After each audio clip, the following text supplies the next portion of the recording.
Hello, students. Welcome to Edible Art Club.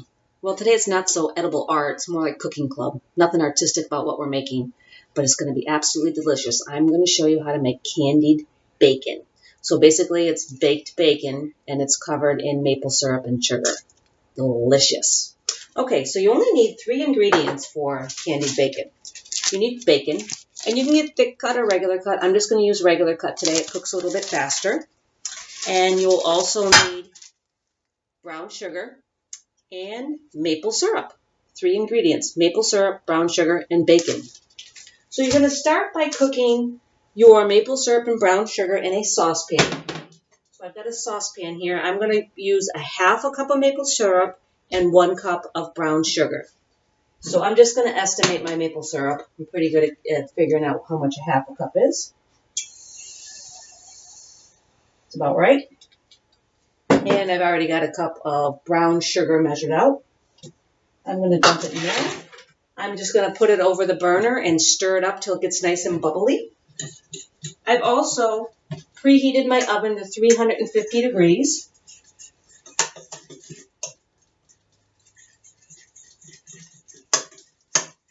All right, I've stirred it up so it's nice and thick, and I'm just going to let it simmer a little bit till it gets bubbly. Now my bacon, what I'm going to do, these are pretty long strips, so I'm going to cut them in half. I like them a little bit shorter, and they cook a little more evenly when they're shorter. So this is like a full-size strip, and then I took kitchen shears and I cut them in half. So this is a pretty good size to use. All right. So when you heat this up, it gets nice and thick and brown. And that's how you want it, because you're going to coat your bacon in that. Turn it on high, make sure it bubbles a little bit. I'm going to use a lasagna pan, and I'm coating it in tin foil because the bacon grease and the maple syrup and sugar gets real messy, and that way you can just take this out and throw it away. So I've got like a deep dish lasagna pan, like a baking dish. I coated it in tin foil. And I'm also going to use a wire rack. I'm going to put that right on top of my baking dish like that. And that's what we're going to set the bacon on. Then when it cooks, all the drippings will drip right into there, and then you can just roll it up and throw it out when you're done.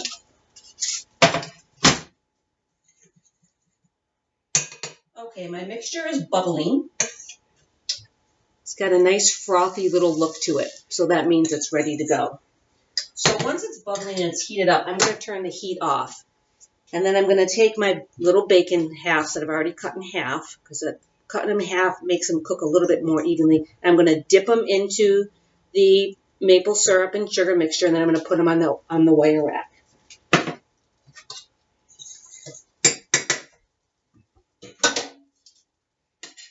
So this is really bubbly and it's hot. I suggest you have parental supervision when you're doing this.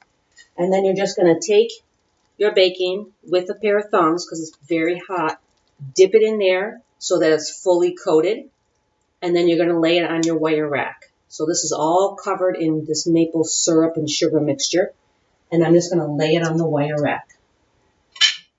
I'm going to do another one and lay it on the wire rack.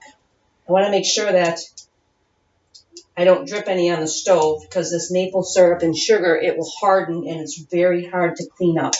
That's why we're using that tin foil. Dip it and lay it on the wire rack. Dip it. Make sure it's coated really good so it's nice and sweet. Dip it. And don't touch. You're going to be tempted to touch that sugar and straighten out your bacon, but it's extremely hot. Make sure you use tongs like this, or sometimes I use a fork. And the last one. And there we go. So I cut up about, I got 1, 2, 3, maybe 4 of them. I still have a lot of mixture left. I could probably do another batch. Just want to get these flattened out. Okay, so they're on the wire rack, and they're coated in the maple syrup and sugar. So it just looks like that. And now we're going to throw them in the oven at 350 for about 15 minutes.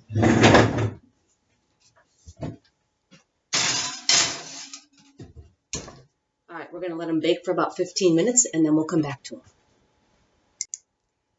Okay, so the bacon's been cooking for 15 minutes. Let me just show you what it looks like. It's got all nice golden brown. So what I'm going to do is I'm going to take the tongs and I'm going to flip them once, and then I'm going to put them back in for another 10 minutes. So I'm just going to take the tongs, and I'm going to flip them. Uh-oh, I just lost one on the floor. All right, I'm going to flip them, and then I'll put them back in for about another 10 minutes so they get nice and crispy. There we go. Okay. We'll be back in another 10 minutes.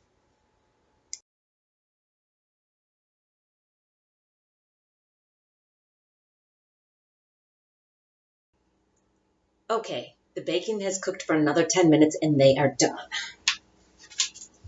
So you can see how they got nice and really brown there. And then see all the drippings in the bottom of the pan? So that's why we coated it with the tin foil so that when it cools off, you can just wrap it up and throw it away and you don't have to scrub it and wash it. All right. So when they're still hot, you want to take them off of the wire rack and put them on a plate to cool. They will get hard and crispy when they set up. So right now they're still a little flimsy, but when you let them sit and they smell so good, you're going to be tempted to eat it, but they're extremely hot. So just let them sit for a little while on a plate like that, and they'll get nice and crispy. So if you take a look at these are nice and crispy and hard. My favorite part is the end here where it's nice and dark. There, that's the crispy, fatty part that burnt up. That's my favorite part. So good luck making these, and bon appetit.